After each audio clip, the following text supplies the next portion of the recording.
Now you can distinguish between someone who tells you they are an investment banker and someone who tells you they work at an investment bank. Before I take you through the usual routine, let me first explain a few of the factors that will affect your day as an investment banker. First, it will depend on which department or division you sit in the bank. Investment banking is a very broad term, and it refers to anything from giving financial advice to clients to helping them achieve their financial goals and raising money in the form of either capital or debt. Some people describe it as being a real estate agent for companies, but there's a lot more they do. Here is a typical structure you can expect inside of an investment bank. You have the front office, which are the teams responsible for generating revenue. Except for research, they now have regulation in place which prevents them from charging their clients.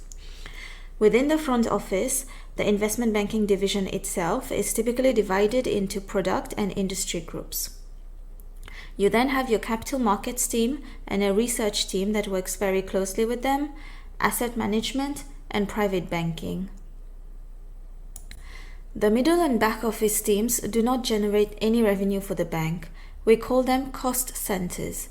Each bank will have a different classification for its divisions, and sometimes you might find that there is a team in both, for example, IT. The way I think of them is if within the bank's structure, you are a partner to the front office teams and you can make decisions independently, then you are in the middle office. If you are mostly concerned with systems and processes and their operation, then you are in the back office. Now you can distinguish between someone who tells you they are an investment banker and someone who tells you they work at an investment bank. Usually when you hear bankers working really long hours, these tend to be in the investment banking groups. The other bankers' working hours are normally dependent on the market, that is, the hours during which the stock exchange markets operate. There are exceptions to this, of course, but generally this is a good rule of thumb to help you differentiate. Within the investment banking division, the product groups, ECM and DCM, tend to have working hours that are tied to the market, so these are the bankers that usually have a better work-life balance. Leveraged finance teams tend to work longer hours, and M&A is the one that is usually brutal. Within the industry groups, it really depends on activity. Which brings me to my second point. It will depend on the bank you work at and the strength of your team in this industry, since this will all affect the actual deal flow of your team. As an investment banking analyst, the nature of your work is divided into marketing, client servicing, and live deals. Marketing is when a client has a financial objective in mind and invites a few banks to pitch to them. The client will then select 1, 2, or 3 banks to lead the transaction, which means the remaining banks will not be a part of this. Since banks only charge fees upon completion, this is sometimes a lot of effort for no earnings. Client servicing is responding to various client queries, running analysis for them based on theoretical situations. Banks do not charge for this and mainly do it to maintain their relationship with existing clients. Live deals as a lead bank is where most of the money is made, and also where you will learn the most and get the most experience.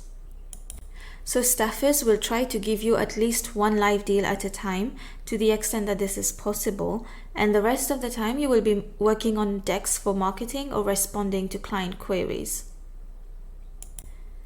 Look at any of the big M&As, IPOs, or capital raises that have happened in the past, and you will almost always see Goldman Sachs or JP Morgan or Morgan Stanley as one of the lead banks, especially in TMT, healthcare, and FIG. We call them bulge bracket banks. If your team is reputable, clients come to you.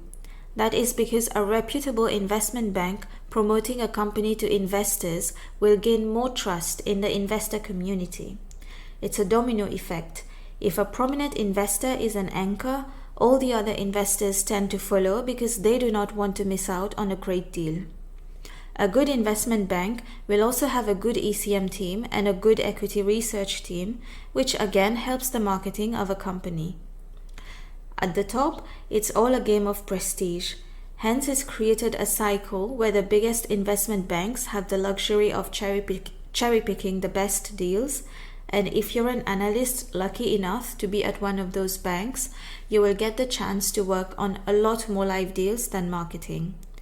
This prestige also means that the churn rate of the employees will be very high as they get recruited into better paying jobs. And lastly, it will depend on where you sit in the hierarchy. The more senior you are, the more control you have of your time, and the less hours you can expect to work, although that is not always true. As a director, your work is more relationship management focused. These are the people who go out and entertain clients, whether it be a 5-star dinner or playing golf with them. As a vice president, your role is a bit more in the middle. You are responsible for the output your team provides, but you are also responsible for managing day-to-day client relationships. As an associate, your job is to guide and train the analysts, review their work and make sure everything is perfect before it gets sent to the senior members of the team. As an analyst, your job is to do the grunt work. As you can see, the team structure is very lean. Sometimes you might have 2 analysts if it's a very busy deal, but also sometimes you can skip all the layers and be the only analyst who works with the director. And while that's challenging, it's a great position to be in as you're getting trained to move up the ladder and can have more ownership of your work.